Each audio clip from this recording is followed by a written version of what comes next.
Calcutta high court ने चुनाव आयोग को जोर का झटका धीरे से दिया है और चुनाव आयोग के बनाए कुछ नियमों में बदलाव किया है। साथ ही साथ कह दिया है कि साफ सुथरा चुनाव कराने के नाम पर चुनाव आयोग पूर्ण प्रतिबंध नहीं लगा सकता। कोई भी काम हिसाब किताब से करना चाहिए। कौन सा नियम कानून है जिसके तहत आपने कंप्लीट बैनर लगा दिया? क्या है पूरा मामला, एकदम आसान भाषा में समझेंगे। उधर पश्चिम बंगाल में फर्स्ट फेज की वोटिंग के बाद सुप्रीम कोर्ट के चीफ जस्टिस बहुत खुश नजर आ रहे हैं। सरकारी वकील भी ताली बजा रहे हैं। सुनवाई के दौरान अदालत में जैसी खुशी नजर आई और चीफ जस्टिस ने जो बातें कहा उनसे लग रहा है कि हुजूर एकदम फील गुड पोजीशन में है, एकदम भीतर से बम बम है। भीतर से बम बम का मतलब होता है आत्मा से प्रसन्न होना, लेकिन प्रसन्न होते ही हुजूर ने कुछ ऐसी बातें कहा है जो कि कथनी और करनी में बड़ा फर्क दिखाता है। इस वीडियो में हम उसी का एनालिसिस करेंगे। उधर पश्चिम बंगाल के चुनाव में ज्ञानेश कुमार के कर कमलों द्वारा चिराग तले अंधेरा भी हो गया है और एक दो नहीं बल्कि 65 चिराग सुप्रीम कोर्ट पहुंच गए। वहां जाके क्या कह रहे हैं और सुप्रीम कोर्ट से क्या सुन रहे हैं उसे भी समझेंगे। मसला बड़ा गंभीर है, इसलिए आखिर तक देखिएगा। पहली बार है तो चैनल को सब्सक्राइब करके घंटी बजा दीजिए टन से। हर वीडियो को लाइक और शेयर करना आपकी जिम्मेदारी है। इसके अलावा आप जानते हैं कि हम किसी धन्ना सेठ या राजनीतिक दल के दम पर चलते नहीं, तभी खुलकर आपके मुद्दों पर बात हो पाती है। हमारा काम पसंद आता हो तो इस QR कोड या अपने मोबाइल नंबर का प्रयोग करते हुए जो भी हो सके आर्थिक सहयोग भेजने का प्रयास जरूर करें। बहुत बहुत धन्यवाद। सबसे पहले ये जान लीजिए कि कलकत्ता हाईकोर्ट में हुआ क्या। दरअसल चुनाव आयोग ने पश्चिम बंगाल में मोटरसाइकिल चलाने पर कड़े प्रतिबंध लगा दिए थे। 20 अप्रैल 2026 को ज्ञानेश कुमार का चुनाव आयोग आदेश देता है कि वोटिंग के 2 दिन पहले से और मतदान के दिन मोटरसाइकिल की मूवमेंट एकदम नहीं होगी, यानी कंप्लीट शटडाउन, खासकर शाम 6 बजे से सुबह 6 बजे तक। और तो और पिलियन राइडिंग को भी सीमित कर दिया गया, यानी एक मोटरसाइकिल चलाने वाला राइडर होता है और उसके पीछे एक सवारी जो बैठ जाती है उसी को पिलियन राइडिंग कहते हैं। तो पिलियन राइडिंग को भी सीमित कर दिया गया। इस आदेश के खिलाफ लोग सुप्रीम कोर्ट पहुंचे क्योंकि देश की बड़ी आबादी मोटरसाइकिल के ही भरोसे चलती है। रोजमर्रा के तमाम काम, ड्यूटी, स्कूल सब कुछ उसी से तो चलता है, सब्जी भाजी सब। अब यदि उस पर पाबंदी लग जाएगी तो बहुत बड़ा संकट आना ही था। लोगों ने उस संकट को पहचाना और चले गए हाई कोर्ट।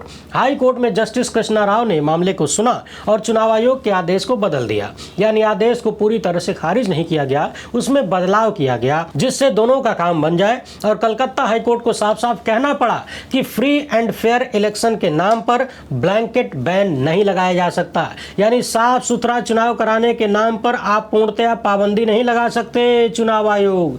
तो कलकत्ता हाईकोर्ट ने चुनाव आयोग के इस आदेश को गलत माना जिसमें सभी लोगों को बाइक चलाने पर रोक लगा दी गई थी। 2 दिन पहले से रुकावटें पैदा कर दी गई। कोर्ट ने कहा कि चुनाव आयोग यह सब कर सके इसके लिए कोई स्पष्ट कानून नहीं है। इसके साथ ही हाईकोर्ट ने सामान्य बाइक चलाने को अलाउ कर दिया। मतदान के दिन सुबह 6 से शाम 6 बजे तक यदि कोई परिवार के साथ जा रहा है तो मोटरसाइकिल चला सकता है। वोट डालने जा रहा है, मेडिकल यानी स्वास्थ्य संबंधी जरूरत से जा रहा है, किसी आवश्यक काम से जा रहा है तो भी मोटरसाइकिल चल सकती है। हालांकि हाई कोर्ट ने कुछ मामलों में पाबंदी भी लगाया, जैसे 48 घंटे पहले बाइक रैली पर पूरी तरह से रोक है क्योंकि इससे हिंसा का खतरा होता है। मतदान से 12 घंटे पहले सामान्य पिलियन राइडिंग को भी सीमित कर दिया गया है, लेकिन मेडिकल इमरजेंसी, बच्चों को स्कूल ले जाना और पारिवारिक काम में छूट है। इसी के साथ जो डिलीवरी सर्विसेज हैं यानी ओला, उबर, जोमेटो, स्विगी, इन सब को भी छूट दी गई है।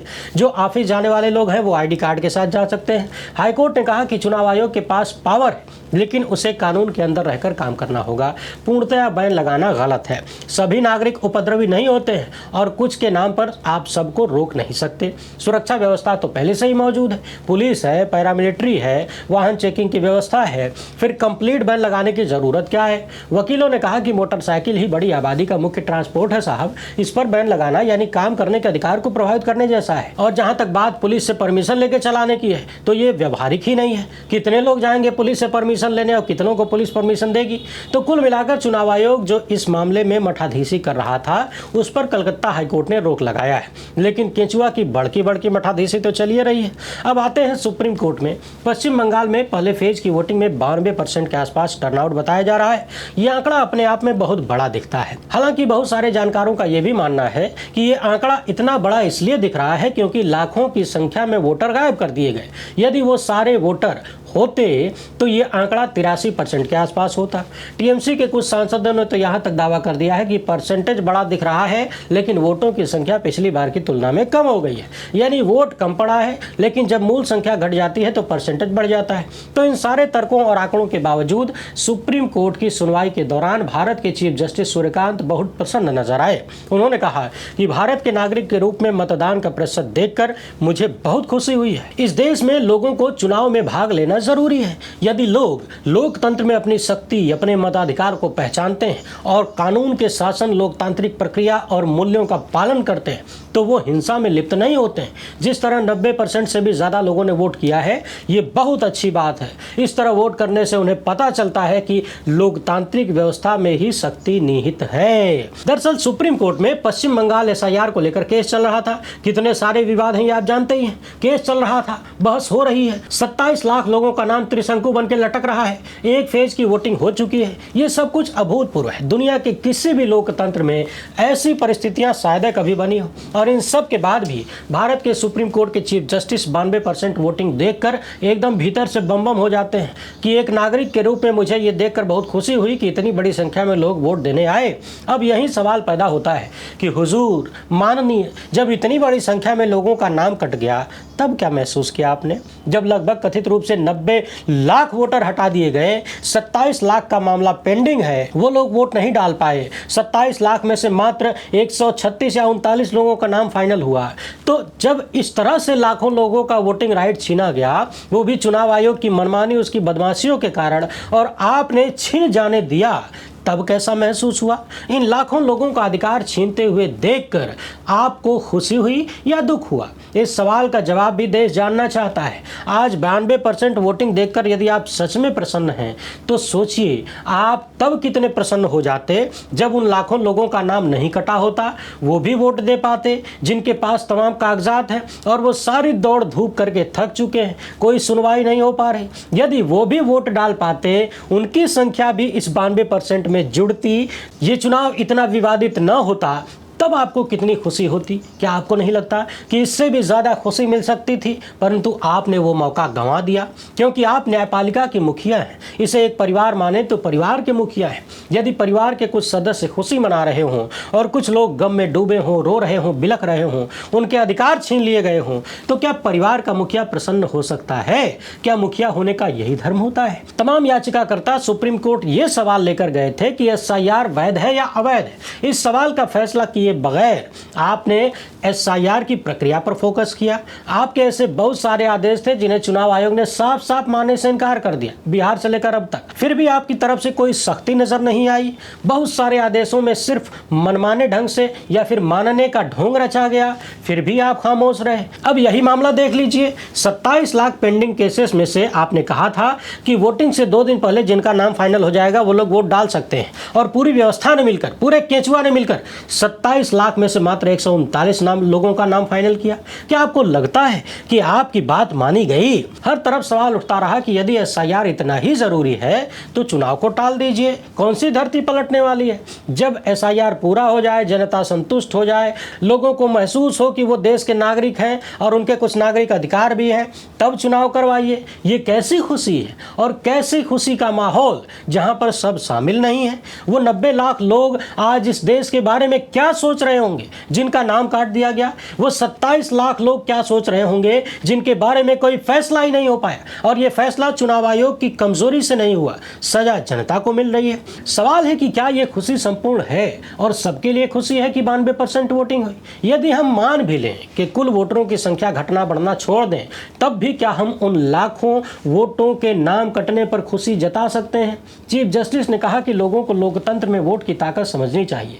अब सवाल यह है कि हुजूर, लोग तो समझ रहे हैं लोकतंत्र में वोट की ताकत, तभी तो यहां से वहां कागज ढूंढ ढूंढ के अपना नाम वोटर लिस्ट में जुड़वाना चाहते हैं। 27 लाख लोगों ने अपील किया है, ये कोई छोटी संख्या नहीं है। जाहिर सी बात है उन्होंने अपील इसीलिए किया क्योंकि उन्हें अपने वोटिंग राइट की ताकत की समझ है और वो उसे खोना नहीं चाहते हैं। परंतु चुनाव आयोग और सुप्रीम कोर्ट ने क्या किया? क्या इन दोनों ने मिलकर लाखों लोगों के वोटों की ताकत को खत्म नहीं किया?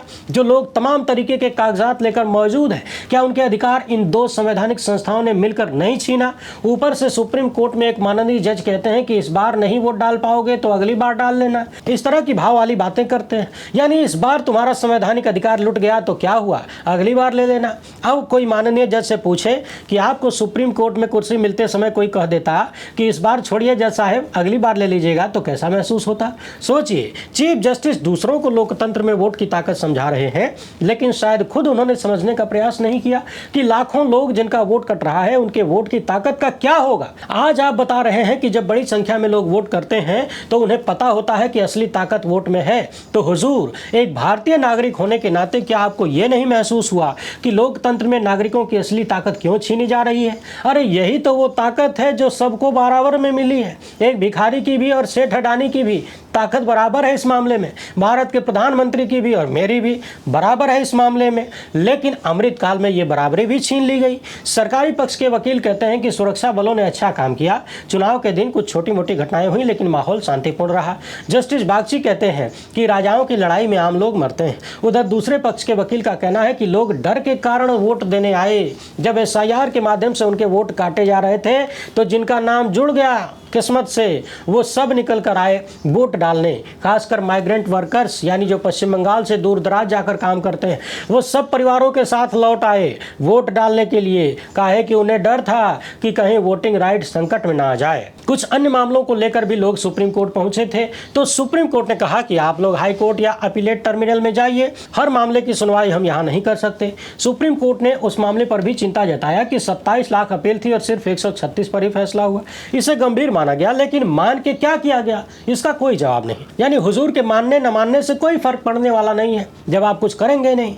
आप दर्शक यूं समझिए कि किसी ने आपका सर फोड़ दिया, आप गए मिलाड के पास भागे भागे कि फलाने व्यक्ति ने मुझ पर हमला कर दिया, हुजूर मुझे न्याय चाहिए। और मिलाड कहे कि नहीं नहीं नहीं, तुम्हारे साथ गलत तो बहुत हुआ है, बैठ जाओ, तुम्हारे साथ गलत तो हुआ है, ये नहीं होना चाहिए था, मुझे दुख है, मुझे पीड़ा है, मुझे चिंता है, मैं हृदय से तुम्हारे साथ हूँ, और इतना कह के आपको घर भेज दिया जाए, तो फिर इसे आप क्या कहेंगे? इसमें कहीं न्याय है क्या? पश्चिम बंगाल में बहुत सारे लोगों के नाम वोटर लिस्ट से काटे जा चुके हैं। 27 लाख लोगों की अपील अभी भी पेंडिंग है। अब इस बारे में नई याचिकाओं को सुनने से सुप्रीम कोर्ट ने सीधे इनकार कर दिया है और कह दिया है कि पहले निचले फोरम में जाइए, यानी हाई कोर्ट जाइए या फिर ट्रिब्यूनल में जाइए, हम सीधे सुनवाई नहीं करेंगे। अगर मामला अर्जेंट है तो ट्रिब्यूनल को जल्दी सुनवाई देनी होगी। लोग सीधे हाई कोर्ट के चीफ जस्टिस के पास भी जा सकते हैं। यानी सुप्रीम कोर्ट का कहना है कि अब नई याचिका इस मामले में नहीं सुनी जाएगी। जो नीचे की व्यवस्था है उसमें जाइए, हर छोटी बात को लेकर सीधे सुप्रीम कोर्ट मत आइए। साथ ही साथ सुप्रीम कोर्ट ने यह भी माना कि SIR में रोज रोज नए विवाद आ रहे हैं, इसलिए हाई कोर्ट या ट्रिब्यूनल को हैंडल करना होगा, हम सब कुछ नहीं दे सकते। सुप्रीम कोर्ट ने यह भी साफ कर दिया कि सिर्फ अपील पेंडिंग होने से वोटिंग का राइट नहीं मिलेगा, लेकिन अगर अपील अलाउ हो जाती है टाइम से तो वोट डाल सकते हैं। अब अपील कितनी अलाउ हो रही है ये तो हमने आपको बता ही दिया, 27 लाख में से 139। ये है निचली व्यवस्था का हाल, और इसी व्यवस्था के भरोसे सुप्रीम कोर्ट दे रहा है लोगों को टाल और बनाया जा रहा है 92% वोटिंग का भौकाल। भले हो जाए लोकतंत्र फटे हाल। तो बताइए भाई जनता, अमृतकाल में क्या है हालचाल? वैसे हालचाल से याद आया, पश्चिम बंगाल में बहुत सारे चुनाव अधिकारी हैं, यानी चुनावी ड्यूटी कर रहे हैं, चुनाव करवा रहे हैं, लेकिन वो लोग भी सुप्रीम कोर्ट पहुंच गए हैं। जानते हैं कहाँ हैं? क्योंकि उनका नाम भी पश्चिम बंगाल के SIR लिस्ट में नहीं है। यानी चुनाव आयोग ने ज्ञानेश कुमार के कर कमलों द्वारा चिराग तले अंधेरा कर दिया। बताया जा रहा है कि 65 याचिकाकर्ता जो कि चुनावी ड्यूटी पर तैनात हैं, उनकी ड्यूटी आदेशों में EPIC नंबरों का उल्लेख है, लेकिन अब उन नंबरों को हटा दिया गया है। यानी चुनाव कराने वाले ही वोट नहीं डाल सकते। कहा जा रहा है कि ये सीधे सीधे मनमाना काम है, कई लोगों को कारण तक नहीं बताए गए। इस पर चीफ जस्टिस ने कह दिया कि इन तर्कों को अपीली न्यायाधिकरण के समक्ष रखिए, न्यायाधिकरण इस मामले की जांच करे। जस्टिस बागची कहते हैं कि न्यायाधिकरण द्वारा उचित आदेश पारित किए जाएंगे। शायद इस चुनाव में ये लोग वोट न डाल सके, वोटर लिस्ट में बने रहना अधिक महत्वपूर्ण अधिकार है। यानी पश्चिम बंगाल की आम जनता को तो छोड़िए, जो लोग वोटिंग करवा रहे हैं, जो चुनावी प्रक्रिया का हिस्सा है, उनकी भी सुनवाई सुप्रीम कोर्ट में नहीं हो पाई। देश की सबसे बड़ी अदालत में सीधे सुनने से इनकार कर दिया गया और कहा गया कि पहले ट्रिब्यूनल या हाई कोर्ट में जाओ, वहां जाकर बताओ। एक जज कहते हैं कि इस चुनाव में शायद वोट नहीं दे पाएंगे, लेकिन उनका नाम वापस लाने का अधिकार ज्यादा महत्वपूर्ण है। सोचिए, एक तरफ सुप्रीम कोर्ट की वही बेंच कहती है कि जनता को समझना चाहिए कि लोकतंत्र में वोट डालने का अधिकार उनका बहुत महत्वपूर्ण अधिकार है, दूसरी तरफ वही बेंच कहती है कि शायद इस बार आप वोट नहीं डाल पाएंगे।